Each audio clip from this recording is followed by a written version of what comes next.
Hello and welcome again to our deKoder snippets. Today we're going to look at three very short election snippets that are separate but independently significant.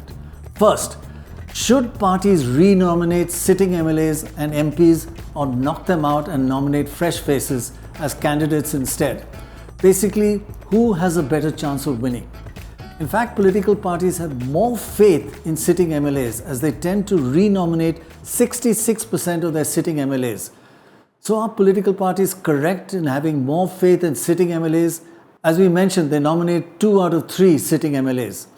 In fact, the data shows that yes, sitting MLAs have a better chance of winning than new candidates. Sitting MLAs tend to win 50% of the time, while new candidates win only 37% of the time.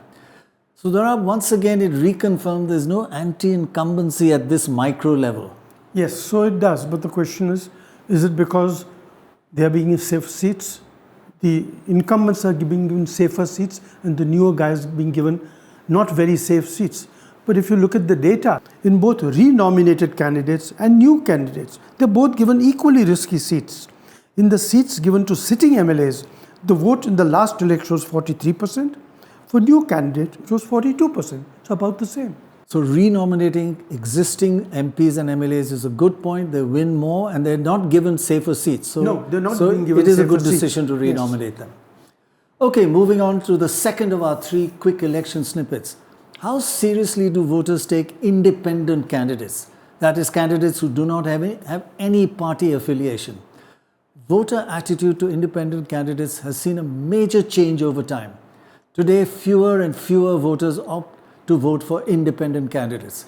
In the 25 years after the British were thrown out, candidates standing as independents got as much as 14% of the vote. But in the last 20 plus years, independent candidates have been getting only 4%. That's 14 down to 4. A huge drop, Dorab.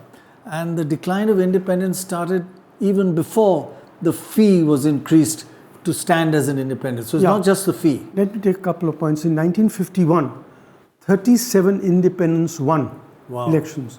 In 2019, 4 of them won. So it just shows. And I think the fee is not the question. Now they're spending crores. Where is a person going to raise crores of rupees to fight an election? I think the financial basis is such that they're priced out of the market.